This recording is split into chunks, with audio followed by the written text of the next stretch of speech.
Welcome to the latest episode of the Best of Cool Culture Corner.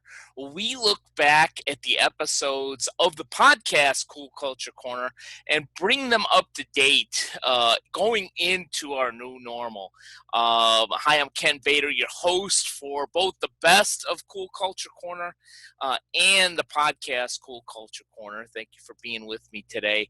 Originally, this particular episode was going to have a guest. I had a guest from one of the early episodes of the podcast Cool Culture Corner, and that individual was going to share some insights from that episode and apply them to today.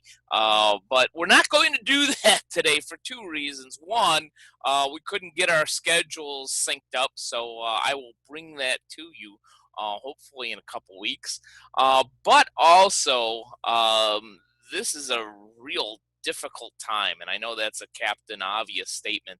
And I wanted to go back to episode 3, which was the healing power of laughter, and talk a little bit about that today. And I'm about to play a little snippet, as painful as it is for me to go back to 2016, I think it was. Listen to my voice and the clunkiness of that first, one of those first episodes.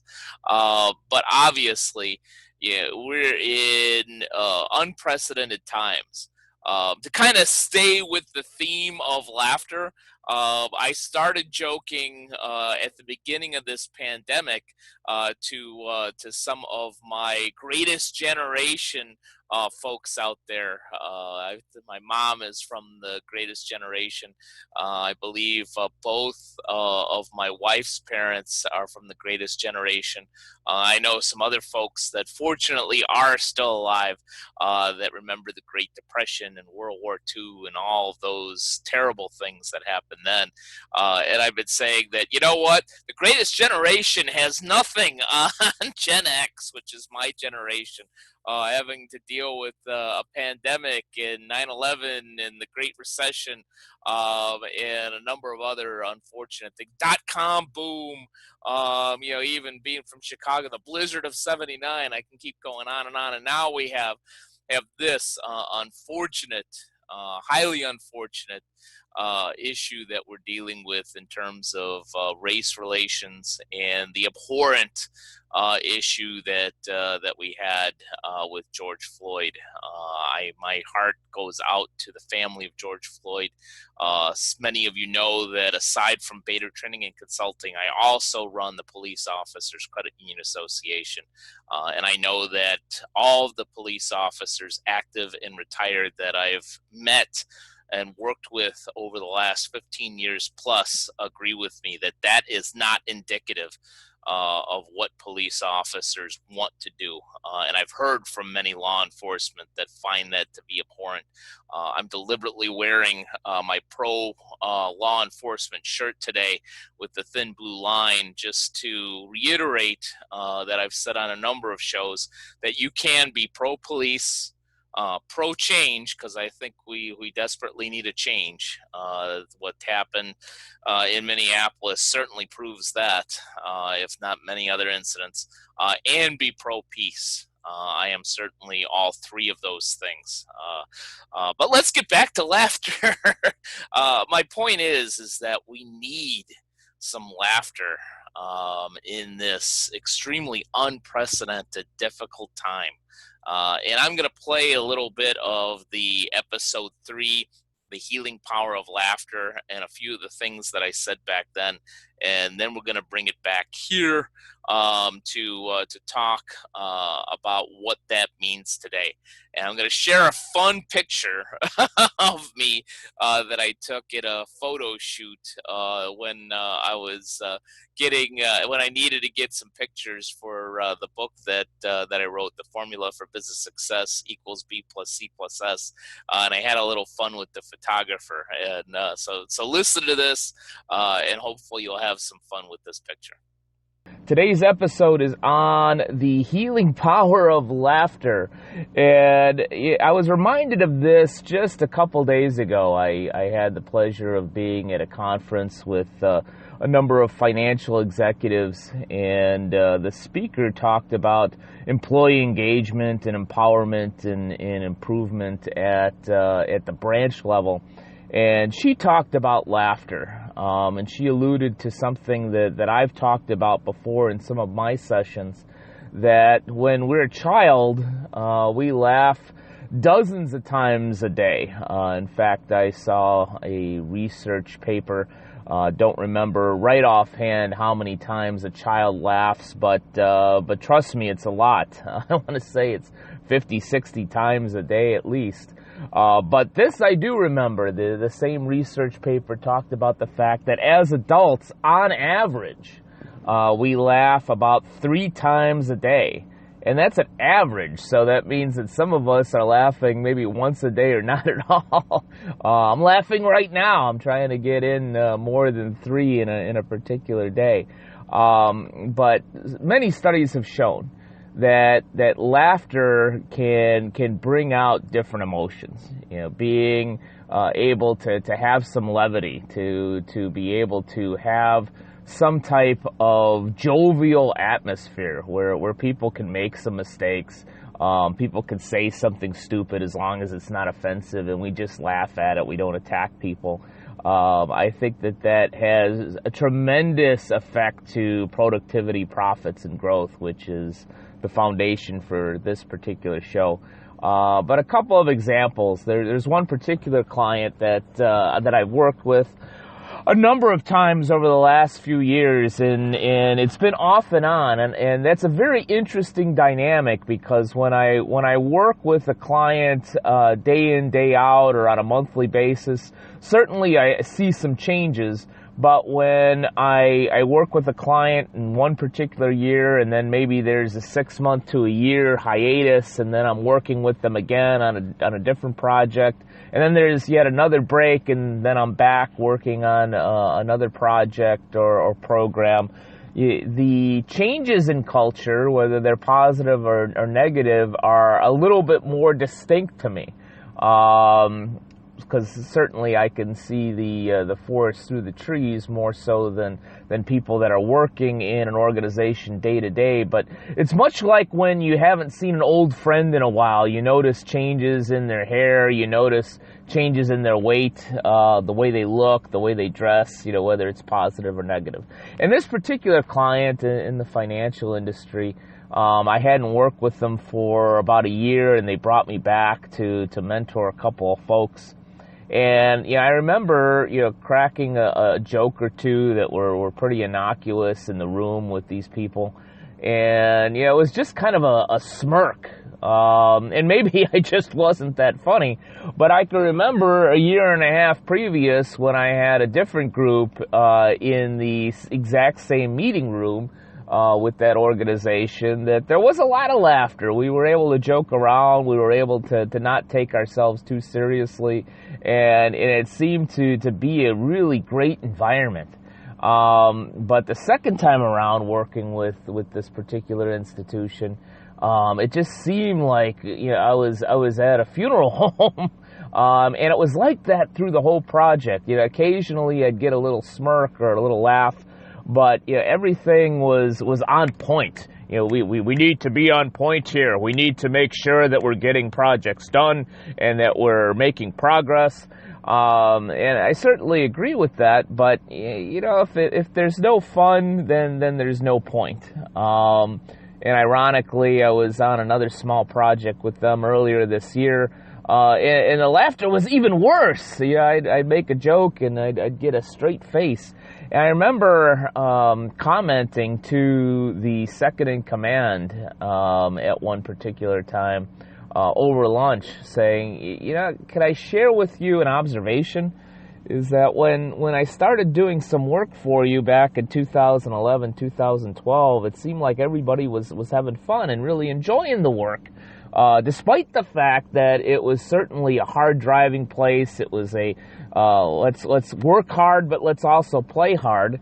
And now it just seems like the latter isn't there. It's just work hard. And mention that's my observation. Am I missing something here? Is it just me? Again, are my jokes just not that darn funny anymore? And he commented, that it was a very astute observation. And we had, I'd say, about a 10-minute discussion on some of the changes in management and approach and things that were just different from when I first started working with them. So I found that to be very, very interesting.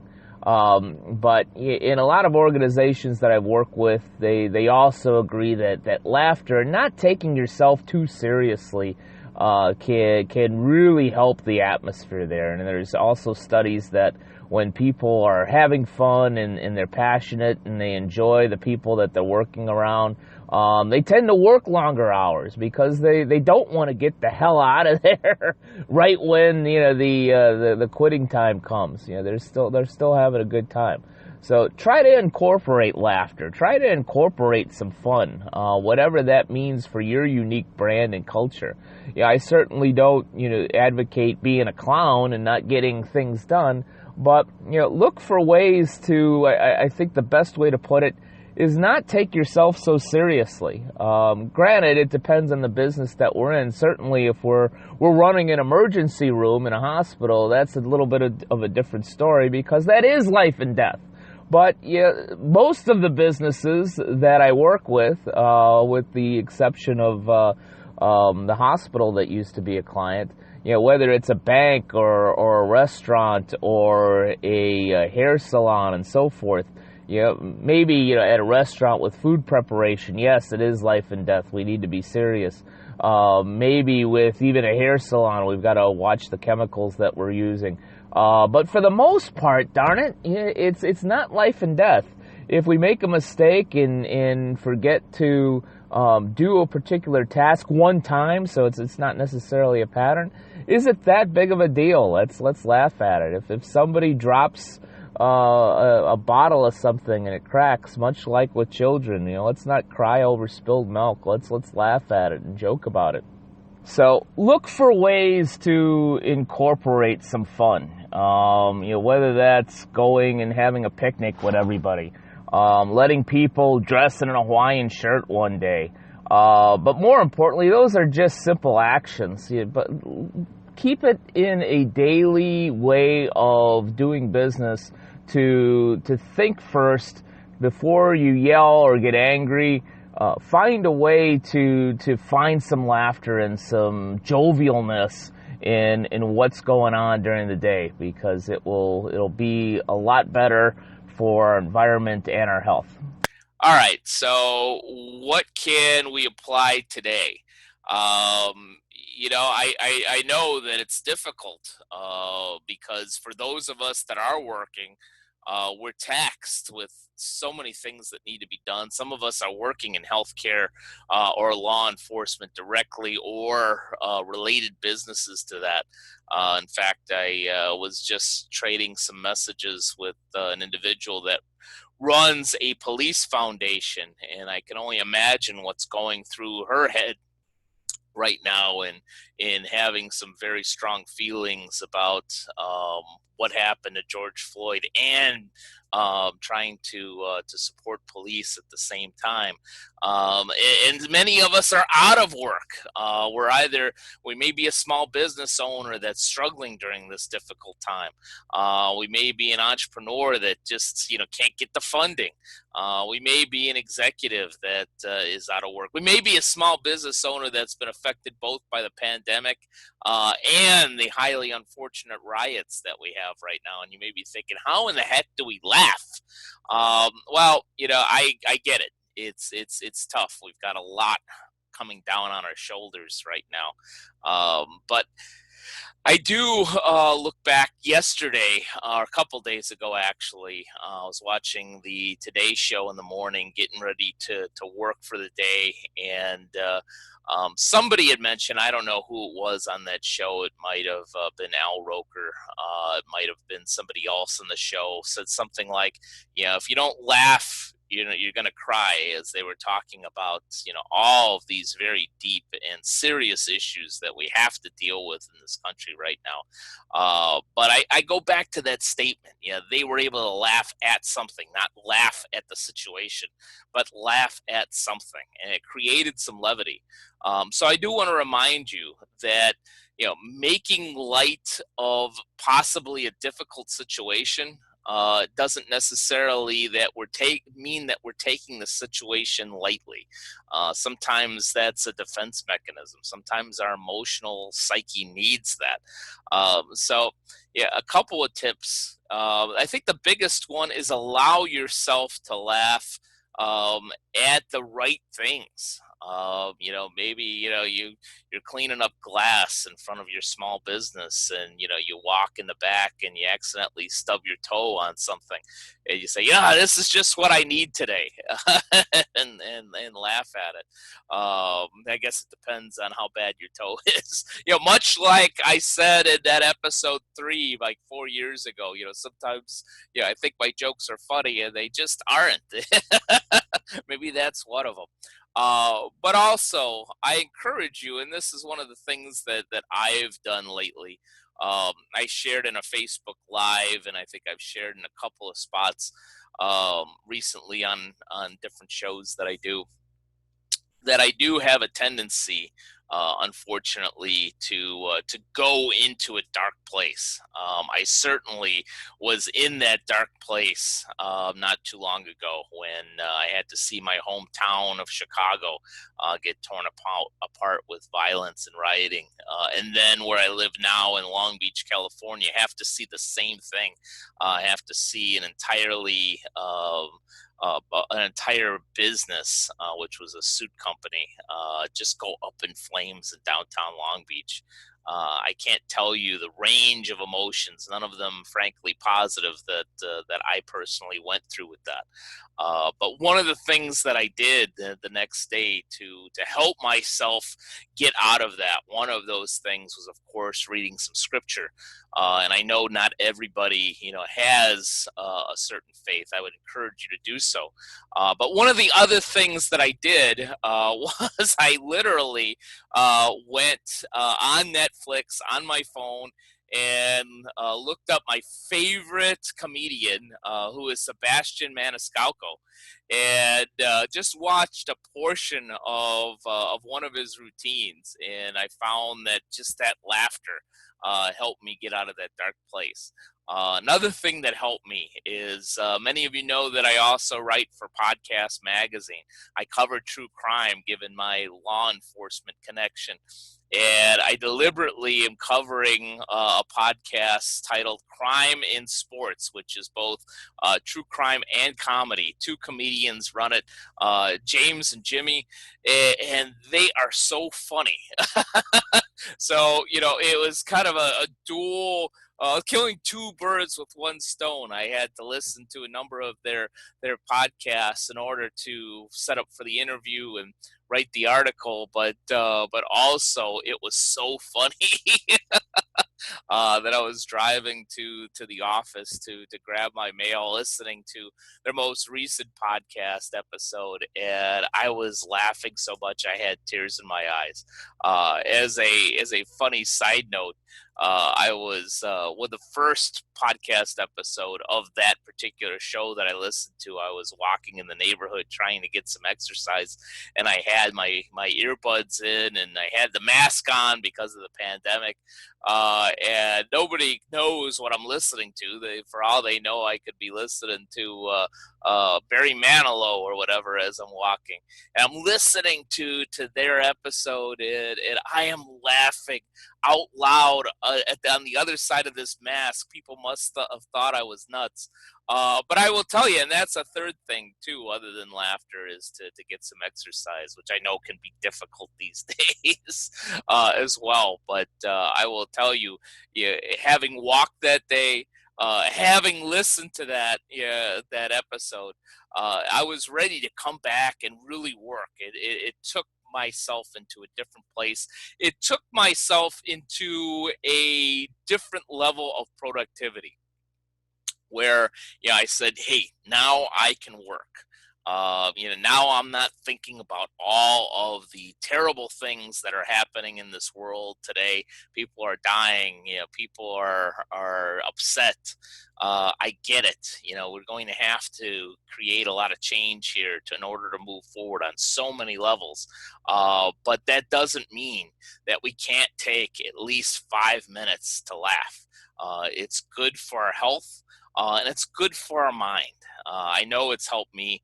I encourage you to embrace the healing power of laughter, especially for those folks that are still in an office, that are still working, that do need to have some camaraderie in this tough time. Allow for some laughter. And God forbid, if you are unemployed, if you are struggling right now, whether it's Crime and Sports or Sebastian Maniscalco or a show on TV that makes you laugh, I encourage you to do that. Any problems and anything that you need to work on will certainly still be there. But I do truly believe for most of you, if not all of you, if you embrace the healing power of laughter, that will help you at least a little bit in these very difficult times, which I promise you we will get through, and it will pass, and we will be better for it. So thank you for spending a little bit of time with me today. I'm looking forward to bringing some of our past guests from Cool Culture Corner onto the best of Cool Culture Corner here. If you have a favorite guest, reach out to me at kbator, BATOR, at btcinc.net, and I'll go back to that episode and see if we can't bring that individual back on for the best of Cool Culture Corner. But in the meantime, here's hoping that not only are you staying safe and finding a way to laugh, but also that you have a Cool Culture Corner in your unique business. Take care. Now a word from our sponsor, Bader Training and Consulting. BTC is the creator of the B+C+S formula. Our clients that implement that formula increase their net income by 124% and grow their business by 17% on average. The best place to start working with Bader Training and Consulting is with our B+C+S audit. The service pinpoints issues as well as attributes of your business's unique brand, culture, and strategy. Learn more or sign up for a B+C+S audit at www.btcinc.net/BCS-audit.